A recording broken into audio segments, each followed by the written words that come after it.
Good morning 12th class. बेटा हम लोग चैप्टर 31 पढ़ रहे हैं। उसमें हम लोगों ने अभी तक पढ़ा था बैंक के बारे में, फिर पोस्ट ऑफिस के बारे में पढ़ा था, और आज हम जो पढ़ेंगे बच्चों वो है लाइफ इंश्योरेंस या जीवन बीमा। बच्चों हम लोग पढ़ रहे हैं कि इंसान अपनी जो सेविंग है वो कहाँ कहाँ एक्सपेंड कर सकता है या उसको विनियोग कर सकता है।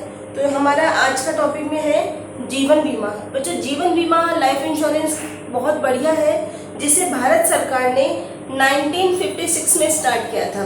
बच्चों इस हम लोग जानते हैं कि हमारी लाइफ में या किसी की भी लाइफ में कभी भी कुछ भी ऐसी दुर्घटना हो सकती है जो कि बहुत ज़्यादा कष्टदायक हो सकती है, और उसके कारण उसके परिवार पर भी उसका बुरा असर पड़ सकता है। तो हमारे जो भारत सरकार ने है वो इसका ध्यान रखते हुए कि अगर कमाने वाले व्यक्ति का जीवन खत्म हो जाता है, उसका परिवार बड़ा कष्टदायी जीवन व्यतीत करता है, तो इसके समाधान के लिए उसने जीवन बीमा की योजना बनाई। और जो जीवन बीमा जो है उसका मतलब है कि हमारे भविष्य को सुरक्षित रखा जा सके। यह एक ऐसी संस्था है जहां पर सुरक्षा दे करके हम मतलब अपने जो जीवन का जोखिम है उसको हम लोग कम कर सकते हैं। बच्चों जीवन बीमा का मतलब यह है कि अगर कोई भी दुर्घटना होती है जिसने इंश्योरेंस करवा रखा है, उसकी किसी कारण से डेथ हो जाती है, तो जो पैसा उसने जीवन बीमा में लगा रखा है वो पैसा उसके परिवार वालों को मिल जाता है। बच्चों इसमें चाहे उसने कितना भी जमा कराया हो, ठीक है, लेकिन उसको बिना आगे की किस्तें दिए बिना ही उसको पूरा पैसा मिल जाता है और उसके परिवार को उस दुख से उबरने में सहारा मिलता है। तो बच्चों ये जो जीवन बीमा जो व्यक्ति करवाता है वो आर्थिक रूप से भी सुरक्षित रहता है, क्योंकि इसमें अगर हमारे को जरूरत होती है तो जितना पैसा आपने जमा करवाया है उसके ऊपर आप 75% तक का वहां से आप लोन ले सकते हैं। कभी भी जरूरत पड़े तो वो अपनी राशि पर लोन उठा सकते हैं। बच्चों जीवन बीमा जो है वो लाइफ इंश्योरेंस दो तरह का होता है। एक तो है आजीवन बीमा या लाइफ इंश्योरेंस, दूसरा है बंदोबस्ती बीमा या एंडोमेंट इंश्योरेंस। बच्चों लाइफ इंश्योरेंस जो होता है इसमें जो व्यक्ति होता है वो जीवन भर जब तक वो जिंदा रहता है उसमें प्रीमियम भरता रहता है, और उसके मरने के बाद उसके उत्तराधिकारी या जो नॉमिनी होते हैं उनको सारा पैसा मिल जाता है। इसमें बच्चों जो खुद लाइफ इंश्योरेंस करवाता है उसको कभी भी इसका बेनिफिट नहीं मिलता। सेकंड है जो हमारा एंडोमेंट या बंदोबस्ती बीमा। इसके अंदर क्या होता है बच्चों, यह योजना जो होती है वो एक निश्चित समय के लिए की जाती है। वो जब योजना का जब समय पूरा होता है तो हमें पैसा वापस मिल जाता है।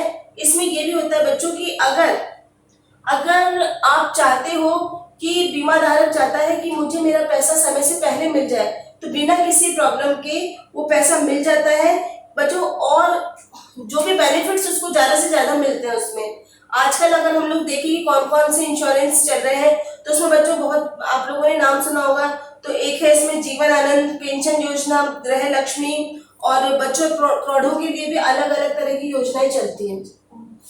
बच्चों इसके बाद हम लोग पढ़ेंगे नेक्स्ट जो हमारा आ रहा है वो है unit trust of India. Unit trust of India भी छोटी छोटी सेविंग के लिए बनाई गई थी। इसमें क्या होता है बच्चों, इसका जो स्थापना है हमारी भारत सरकार ने 1964 में की थी, और इसमें क्या हुआ था कि जो भी कंपनी में जहां आप अपना पैसा लगाते हैं उसका जितना बेनिफिट होता है, उस कंपनी को जितना प्रॉफिट हो रहा है उसका 90% आप सबको मिल जाता है। मतलब जितने आपने यूनिट उसके खरीद रखे हैं उसी के हिसाब से आपको पैसा मिलना लग जाता है।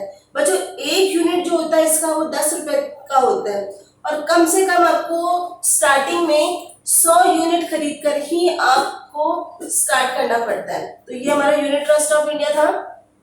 इसके बाद में है बच्चों प्रोविडेंट फंड या भविष्य निधि योजना।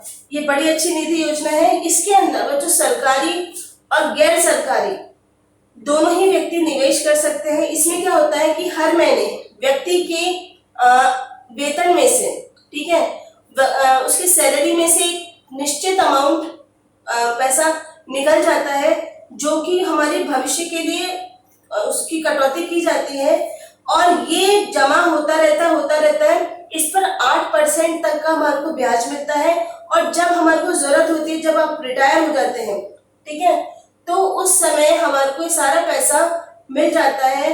और इसके अंदर बहुत फायदे होते हैं, क्योंकि हमें इसके बाद प्रति माह जो है वो हमारे को पैसा मिलने लग जाता है। तो उसके भी अलग अलग चांसेस होते हैं, वो हम लोग को करते समय बता देते हैं कि आखिर क्या क्या इसकी शर्तें होती है। तो बच्चों, ये चैप्टर आज हमारा खत्म हो रहा है, चैप्टर हमारा यहाँ तक कंप्लीट हो चुका है। अब हम यूनिट 2 स्टार्ट करेंगे कल से, ठीक है। तो आज के लिए इतना ही, थैंक यू।